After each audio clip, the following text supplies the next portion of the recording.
En fait, Tatiana, on s'est rencontrés, c'était en Martinique. Elle avait filmé un spectacle voilà, qu'on avait réalisé là-bas. Et puis quand elle est rentrée en métropole, donc elle est venue me montrer le travail qu'elle était en train de faire. Et d'un seul coup, c'était tout un univers.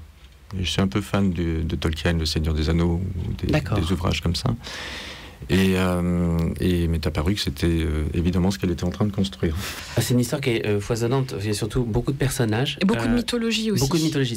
Tu t'es inspiré de quoi dans la mythologie? Je pense par exemple à des personnages comme Gao, comme Sacha. Alors il y a... Quelles sont tes inspirations? Il y a de la mythologie chinoise, mythologie sumérienne, tibétaine, finlandaise, grecque, et aussi le Guédé, c'est une mythologie haïtienne. Voilà, il y a plein de mythologies différentes. Tu as agrégé toutes ces mythologies au sein de ce conte. Il y a aussi de l'historique, des faits réels, et aussi des gens de la vie de tous les jours que j'ai pu croiser à travers les voyages, les expositions que j'ai pu faire et qui m'ont beaucoup inspiré.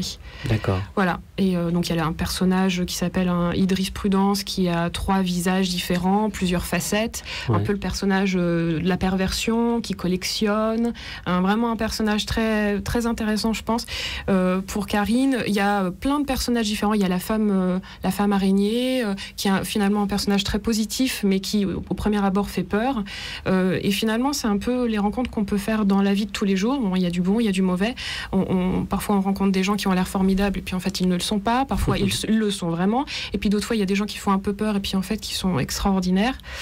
Et ce travail a été écrit en partenariat avec ma grand-mère. C'est Jacqueline Chaumont-Lax qui m'a beaucoup aidée à la correction et surtout qui m'a soutenue pendant 2 ans, et je la remercie beaucoup. Et puis aussi 2 enfants qui ont suivi l'histoire. Je les gardais le soir et je leur lisais des petites parties. Ils t'ont aidé en termes d'inspiration? Oui, voilà. Il y a des moments où je me disais, je suis en panne, voilà, mon personnage arrive, il rencontre un petit bonhomme perché en haut d'un arbre, mais qu'est-ce qui pourrait bien se passer? Puis alors les enfants me donnent 3 ou 4 pistes, et là j'ai, tiens, voilà. Et puis j'écris, puis 3 jours plus tard, je leur montre, puis et puis c'est en fonction du regard. Quand je vois les regards qui pétillent, je valide. Ouais, tu valides, c'est parti. Voilà. Ça s'intègre au conte. Alors, il y a une pléiade de personnages, je disais 47 personnages au total, donc énormément de recherches. Est-ce qu'il y a des personnages qui te tiennent plus à cœur que d'autres, notamment dans tes recherches, qui ont été structurants et parlants pour toi? Le premier personnage, c'est Victor Bach.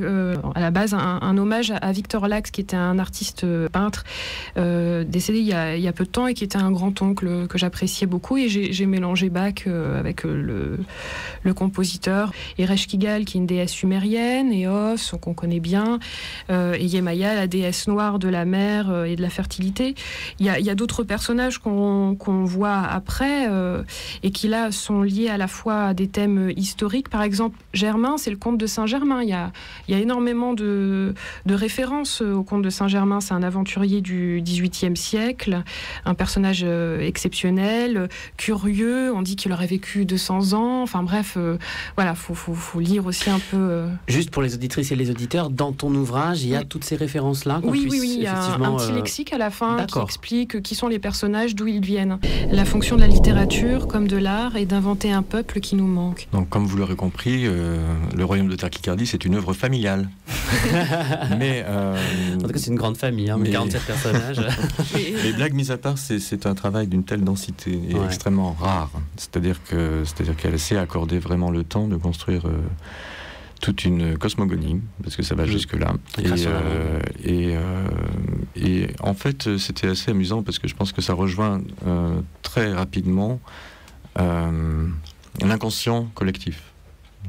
Des choses qui sont décrites dans le royaume de Terquicardie font partie vraiment de choses auxquelles je crois, qui m'intéressent, enfin, comme par exemple un épicentre et des civilisations, une diaspora en fait de civilisations qui vont développer des richesses et puis qui finalement se recroisent par la suite. Une créolité. Oui, je crois que ça peut marcher extrêmement bien avec des enfants, et ça marche extrêmement bien avec des adultes qui ont su l'être, enfin qui savent encore l'être. Voilà.